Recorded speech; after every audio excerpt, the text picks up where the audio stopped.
사람들입니다. 자, 오늘 하나님 말씀 시편입니다. 시편 107장 19절과 20절 말씀을 보겠습니다. 시편 107장 107편 19절과 20절 말씀, 시편 107편 19절과 20절 말씀은 제가 가진 성경 882면에 기록되어 있습니다. 19절과 20절 두 절을 우리 다 같이 함께 한 목소리로 합독합니다. 시편 107편 19절과 20절 다 같이 합독하겠습니다. 이에 그들이 그들의 고통 때문에 여호와께 부르짖음에 그가 그들의 고통에서 그들을 구원하시되 그가 그의 말씀을 보내어 그들을 고치시고 위험한 지경에서 건져도다. 아멘. 아멘. 자, 함께 따라 보겠습니다. 말씀이 내 안에 들어오면 승리한다. 자, 여러분이 한번 해보겠습니다. 시작. 말씀이 내 안에 들어오면 승리한다. 아멘. 아침부터 별로 좋은 소리는 아니지만 최근에 우리 한국의 주한 중국 대사 싱하이밍의 좀 무례하고 거친 말이 한중 외교 갈등으로 비화되고 있습니다. 양국의 외교부가 서로의 대사를 초치하여서 항의를 하고 그리고 국내외적으로 여러 분쟁의 씨앗들이 지금 되고 있습니다. 이처럼 말로 인해서 서로 불신하게 되고 국론까지도 분열될 수 있고 또 마음에 화를 갖게 되기도 합니다. 사실은 미사일을 쏜 것보다 더 큰 영향으로 사람을 살릴 수도 있고 죽일 수도 있는 것이 말의 힘이라고 합니다. 그래서 우리가 잘 아는 옛 속담에도 말 한마디에 무엇을 갚는다? 천냥빚을 갚는다. 말이 이렇게 놀라운 힘을 가지고 있다라는 사실을 우리에게 밝혀주는 것이죠. 자, 왜 그렇습니까? 우리 인간은 다 하나님의 형상과 모양대로 지음받은 존귀한 존재인데 하나님의 형상이라는 의미가 무엇이냐? 그게 바로 우리가 말을 하는 존재라는 거예요. 말이 하나님의 형상과 연결되어 있기 때문에 이 세상에서 영을 가진 존재는 하나님과 인간입니다. 근데 대화가 가능한 존재가 하나님과 인간입니다. 이 말은 영에서 나오는 것이고 말이 영이다라고도 말할 수 있습니다. 성경은 뭐라고 얘기하죠? 하나님이 바로 말씀이라고 얘기하고요. 우리의 구세주 예수님을 향하여서 무엇이 육신을 입고 오신 분이다? 말씀이 육신을 입고 오신 분이다. 이렇게 말하잖아요. 함께 요한복음 1장 1절만 읽어볼까요? 태초에 말씀이 계시니라. 이 말씀이 하나님과 함께 계셨으니 이 말씀은 곧 하나님이시니라. 자, 이거 정말 명심하셔야 돼요. 잊어버리면 안 돼요. 말씀은 곧 하나님이시니라. 한 번 더. 말씀은 곧 하나님이시니라. 옆에 사람 물어보세요. 말씀은 곧 하나님이시니라. 또 요한복음 1장 14절을 같이 한번 읽어봅니다. 말씀이 육신이 되어 우리 가운데 거하심에 우리가 그의 영광을 보니 아버지의 독생자의 영광이요 은혜와 진리가 충만하더라. 자, 말씀이 되어 육신이 되어 우리 가운데 거하시는 독생자, 그분이 바로 예수 그리스도다. 그래서 하나님의 형상인 인간은 말로 하나님과 교제할 수 있고 말로 하나님의 능력을 나타낼 수 있고 또 말로 기도할 수 있는 존재라는 것이죠. 우리 특세 첫째 날 인간의 삶의 터전이 바로 생각이라고 했는데요. 말이 생각을 만들어냅니다. 또 생각도 말을 만들어내기도 하죠. 생각과 말이라는 것은 이렇게 서로 하나로 연결된 불가분의 관계로 우리에게 새로운 말이 심겨지면 새로운 생각이 시작돼요. 바꿔 얘기하면 하나님의 말씀이 내 안에 딱 심겨지면 하나님의 생각이 나타나기 시작하고 그리고 하나님은 능력이 있기 때문에 하나님의 능력이 우리의 삶을 통하여 나타나게 되어지는 것입니다. 근데 첫사람 아담과 하와가 에덴 동산에서 범죄하잖아요. 그 범죄할 때 인간에게 심겨진 언어가 바로 선악의 분별입니다. 인간이 죄지은 인간에게 언어는 우리 그 죄지은 인간에게 나오는 언어는 언제나 잘했다 못했다 맞다 틀리다 옳다 그르다 네 편이다 내 편이다 한번 보세요. 변화되지 않고 죄지은 상태에서 나오는 사람들의 언어는 약간씩 미화시키고 조금 더 합리적으로 하고 얘기하지만 언제나 네가 옳다 틀렸다 잘했다 잘못했다 맞다 그러다 네 편이다 내 편이다 언제나 선악의 분별의 언어가 나오게 되는 거예요. 그렇게 되면 가정이든지 어떤 공동체이든지 늘 갈등, 다툼, 고통이 끊어지지 않을 뿐만 아니라 결국은 맞다 틀리다 옳다 그르다를 백날 얘기해도 우리에겐 그것을 해결할 능력이 없거든요. 저와 여러분은 전능자가 아니에요. 우리는 인생의 문제를 해결할 수 있는 능력이 없어요. 그러니까 그렇게 말장난하다가 결과가 뭐냐? 사망의 결말을 가져올 수밖에 없게 되는 것입니다. 불교 같은 종교 있잖아요. 불교의 종교의 언어가 뭡니까? 인과응보를 심지 않습니까? 인과응보라는 언어를 심으니까 매사를 원인과 결과를 따지는 거예요. 원인과 결과를 따지다가 할 말이 없으니까 전생까지 가는 겁니다. 그래서 윤회를 만들어 놓고 우리가 못 보는 저 전생에서부터 어떤 죄를 지어서 그 업보 때문에 내가 이렇게 고생을 한다. 뭐 이따위 그래서 팔자소관 이런 말들을 만들어내게 되고 매사를 그냥 운명으로만 생각하는 거예요. 그러니까 운명의 다스림을 받는 거죠. 지배를 못하는 겁니다. 언어에서 생각이 나오기 때문에 여러분, 내가 사용하는 단어가 허망하면 허망한 생각을 하게 되어 있고 인생도 허망해질 수밖에 없습니다. 깡패들을 보십시오. 깡패가 딱 되어들면 제일 먼저 언어가 더러워집니다. 언어가 사나워집니다. 안 하던 욕을 막 하기 시작하고 막 말로 겁박하기 시작하고 그러면 그 사람의 생각도 더러워지고 거칠어지고 결국 그의 인생도 그렇게 더러워지고 거칠어져서 허망한 인생으로 끝나갈 수밖에 없다라는 거죠. 자, 하나님께서 구약에서 이스라엘 백성들을 너는 내 백성이다 하면서 이스라엘 백성들을 선택하시는데 그 선택의 방법은 다른 것이 아니라 하나님의 말씀을 심어주시는 거예요. 이스라엘 백성들에게 하나님의 말씀을 심어주셔서 구별을 시켜주시는 것입니다. 우리가 잘 아는 신명기 7장 7절에 보면 한번 읽어볼까요? 여호와께서 너희를 기뻐하시고 너희를 택하심은 너희가 다른 민족보다 수요가 많기 때문이 아니니라. 너희는 오히려 모든 민족 중에 가장 적으니라.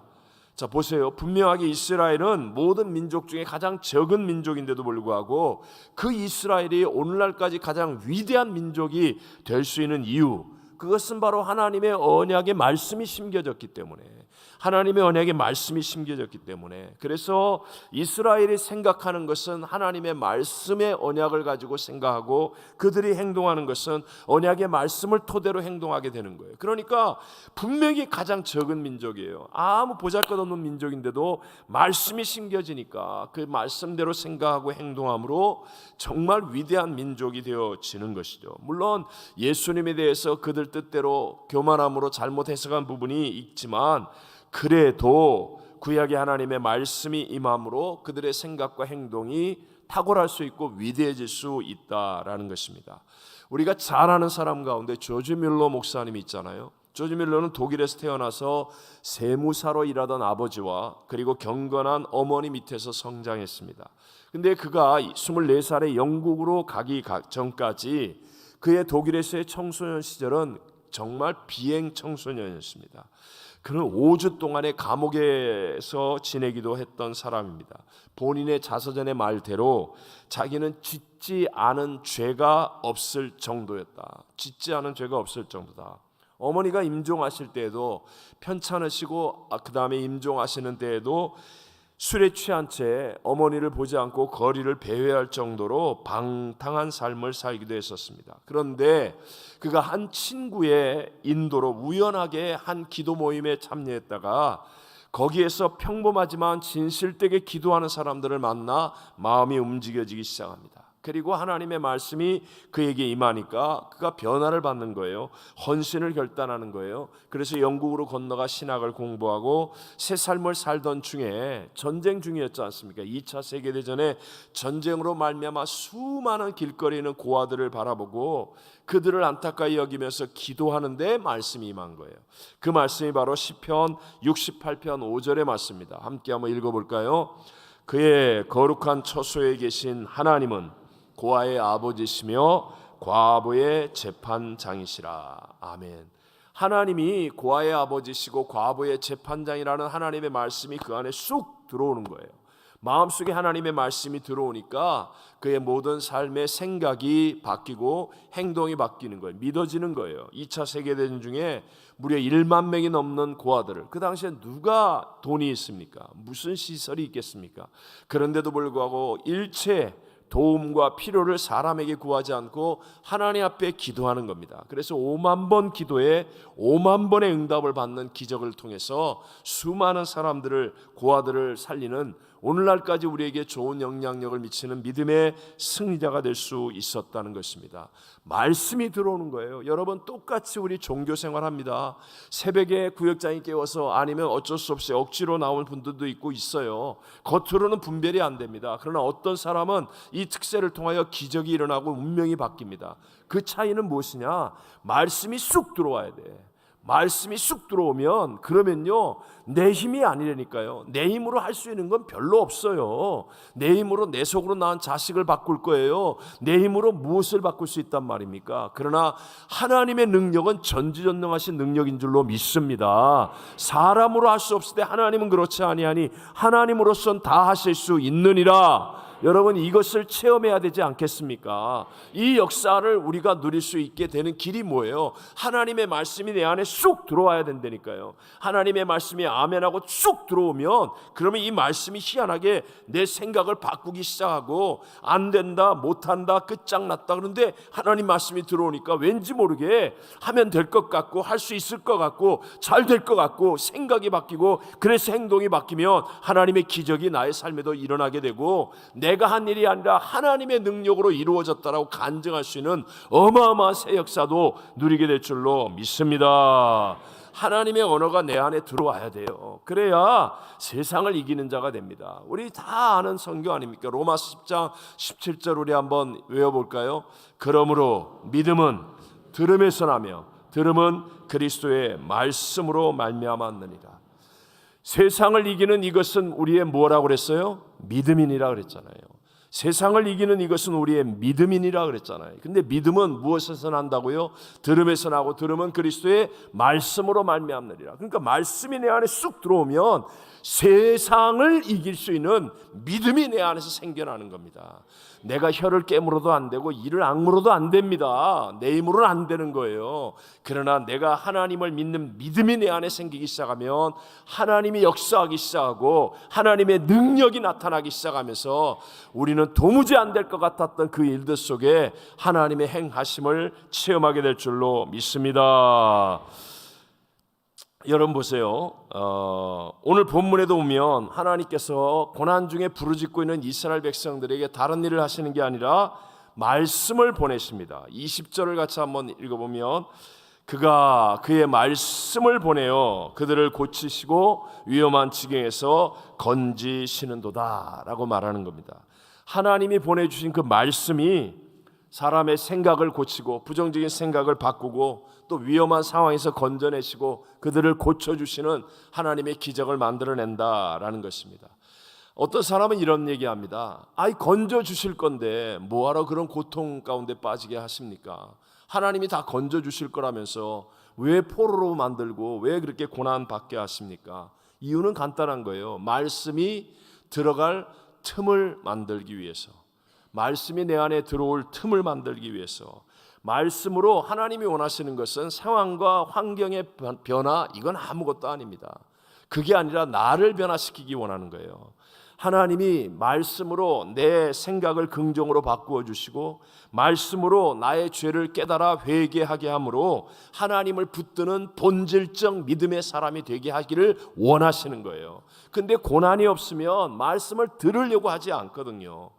이스라엘 백성들이 왜 풍요로웠던 애굽에서 하나님의 말씀을 받지 않고 고난의 광야에서 율법을 듣게 만들고 하나님의 언약을 심겨주십니까? 풍요롭고 배부르고 등 따스면 하나님 말씀을 들으려고 안 한다니까요. 내 고집대로 가게 돼 있다니까요. 여러분, 광야의 히브리어가 미드바르입니다. 미드바르. 이 미드바르가 바로 말씀을 듣는 곳, 디바르라는 단어에서 나옵니다. 쉽게 말하면 미드바르는 명사예요. 광야라고 하는 명사인데 이 동사형의 단어가 디바르입니다. 말씀하시다라는 뜻을 가지고 있어요. 그러니까 세상 사람들에게 있어서는 광야라는 것이 거친 곳이고 고난받는 것이고 홀로 있는 외로운 곳이라고 생각할지 모르지만, 그러나 예수 믿는 우리들에게는 광야는요 하나님의 말씀을 들을 수 있는 축복의 자리인 것을 믿으시기 바랍니다. 평상시에는 너무 바쁘고 분주해서 카톡하느라고 뭐 쓸데없는 인터넷 보느라고 드라마 보느라고 세상 아무 영양가 없는 그냥 그 시간에 바쁘고 쫓기고 그냥 피곤하다고 말씀을 들을 시간도 없고 깨달을 수 있는 마음의 여유도 없었는데, 고난 속에 홀로 있는 광야를 지나게 되면 그러면 그때는요 말씀이 들려지는 거예요. 말씀이 묵상되어지는 겁니다. 그리고 그 말씀이 내 안에 쑥 들어오게 되고, 그래서 그 말씀 붙들고 생각하면서 기도하다가 살아계신 하나님을 만나게 되고 인생이 바뀌어지는 역사가 체험되어지는 줄로 믿습니다. 오늘 이 새벽에 나온 여러분들도 어떤 고난이 있어서 하나님 앞에 기도할 기회를 얻었다면 그게 바로 축복인 겁니다. 누구에게나 고난이 있습니다. 가정에 문제가 있고 사업에 문제가 있고 건강에 문제가 있고 뭐 인생에 어려움이 있을 때 그때가 바로 광야예요. 광야. 그때 다른 것을 하는 게 아니라 하나님의 말씀을 듣는 시간을 갖는 겁니다. 말씀을 붙들고 묵상하는 겁니다. 하나님의 말씀이 내 안에 쑥 들어오게 하는 거예요. 그때 전화통 붙잡고 씨름하지 말고 쓸데없는 거 가지고 고민하지 말고 그냥 먼저 그의 나라와 그를 구하는 자에게 모든 것을 더하신다는 믿음의 확신을 가지고 말씀이 내 안에 들어오게 하는 겁니다. 제가 사실 지금 참 내가 귀하게 사역하는 분이신데 이름은 얘기할 수가 없고, 근데 상당히 고집이 셉니다. 그리고 능력도 있습니다. 태어나면서부터 예수를 믿는 집에서 태어나서 제가 봤을 때 저와 함께 지냈던 사람들 가운데 가장 좋은 바탕을 가지고 있다, 뭐 그렇게 생각이 들 만큼의 어떤 환경과 조건을 가지고 있는 분입니다. 그런데 함께 신앙생활을 하는 그 또래에 비해서 가장 신앙의 성장이 안 일어나요. 고집이 세요. 그리고 어울리질 못해요. 똑같이 기도하는데 같이 기도하자 그러면 안 하고 혼자서 이상하게 기도하려고 그러고, 그럼 뭔가 자기는 특별하다고 생각하고 뭔가 신앙생활 다 잘해. 왜? 모태신앙이니까 뭐 해도 다 뭐 센스 있게 사죄. 근데 뭔가 이게 하나님 안에서 하나가 안 되고 어울리질 않아요. 뭔가 안 돼요. 그러다가 그게 뭘로 나타났냐, 이 말에 그 뭐라 그러죠? 싸가지가 없어요. 이게 청년인데도 말하는 거 보면 아주 싸가지가 없어요. 다 잘하는데 신앙적인 분위기도 좋고 뭐 뭘 시켜도 잘하고, 근데 참 그 말하는 거 보면 정말 싸가지가 없어. 그냥. 그래요. 그런데 이분이 그렇게 우애가 깊은 형제가 갑자기 사고로 사망을 합니다. 하늘나라 갑니다. 그러면서 이분이 당시에 정말 사업도 크게 잘했어요. 청년인데도 불구하고 사업을 잘했어요. 근데 희한하게 그냥 사업이 그냥 막 정말로 막 박살이 나는 거예요. 다른 사람 다 같이 안 되면 모르는데 다른 사람 다 잘 되는데 자기만 이상하게 사건이 생기고 문제가 생기고 뭐 세금을 맞고 하여튼 이상한 일이 생기면서 이게 그 잘 나가던 사업, 자랑스러워하던 사업에까지 어려움을 겪게 돼요. 그러니까 뭐가 달라지느냐, 예배 때 말씀을 듣는 태도가 달라져요. 근데 말씀이 들려지기 시작하는 것 같아요. 그러면서 말씀이 쑥 들어오는 거예요. 말씀이. 그러면서 자기는 전혀 못 느끼는데 똑같은 기도를 해도 하나님의 말씀이 쑥 들어와서 하는 기도와 자기가 나는 기도할 수 있어 이렇게 하는 기도는 하늘과 땅만큼 다릅니다. 똑같은 봉사를 해도 하나님의 말씀이 쑥 들어와서 이 말씀에 젖어서 이 말씀 앞에 순종함으로 그렇게 하는 봉사에는요 눈물이 있습니다. 따뜻한 마음이 있습니다. 근데 말씀이 없고 내가 다 해봤던 거야, 내가 다 잘할 수 있어, 니네들보다 나, 이렇게 하는 봉사는요 정말 다릅니다. 완전히 달라요. 근데 변화가 일어나기 시작해요. 말씀이 쑥 들어오기 시작하는 거예요. 그러니까 진짜 뭐 바탕이 좋으니까요 정말 아름답게 하고 지금도 너무너무 귀한 하나님의 사역자예요. 하나님의 사역자예요. 여러분, 우리가 신앙생활하면서 다 이제 압니다. 교회 생활이 뭐고 뭐 어떻게 하고 특세가 뭐고 다 알아요. 그런데 내가 하는 것에는 능력이 나타나지 않습니다. 하지만 말씀이 내 안에, 내 마음에 쑥 들어오게 해야 돼. 말씀이 내 안에 들어오고 말씀을 따라 생각하고 말씀을 따라 행동하기 시작하면 하나님의 역사와 능력이 나타나게 될 줄로 믿습니다. 그 말씀이 들어오게 하기 위해서 우리에게 잠깐의 미드바르, 광야를 지나게 하는 거예요. 이 광야의 시간 속에서 좌절하거나 낙심하거나 포기하거나 남의 탓하거나 불평하거나 원망하는 어리석은 사람이 되지 말고 그 광야에서 하나님의 말씀을 듣겠다라고 하나님을 붙들고 씨름하는 사람이 되어지면, 그러면 말씀이 들려지는 디바르가 되는 거예요. 그래서 그때 하나님의 운명이 바뀌는 역사, 하나님의 능력이 내게 임해서 새 역사의 주인공이 되어질 줄로 믿습니다. 명심하십시오. 성숙한 그리스도인으로 변화되었음을 보여주는 믿음의 시금석은 그의 뭐가 바뀐다? 언어가 바뀐다. 언어가 바뀐다. 문제가 남에게 있다라고 생각하는 사람은 자기는 꼼짝하지 않고 언제나 선악의 언어를 사용합니다. 남을 비판하고 정죄하고 선악의 언어로만 살아갑니다. 그러나 내가 정말 하나님을 만나는 사람, 그래서 하나님 앞에 내가 죄인이구나, 나는 아무것도 아니구나, 그래서 문제가 내 안에 있다라는 사실을 깨달은 사람은 언제나 자기에 대해서는 회개의 말을 하게 되고 다른 사람에 대해서는 축복의 말이 나옵니다. 하나님이 주시는 그 사랑의 언어가 나오게 되어 있다는 거예요. 이렇게 우리가 하나님의 말씀을 내 안에 잘 받아들여서 내 언어가 바뀌고 생각이 바뀌고 하나님의 능력으로 우리 모두 하나님의 새 역사를 만들어가는 복 있는 성도가 되시기를 주의 이름으로 축원합니다.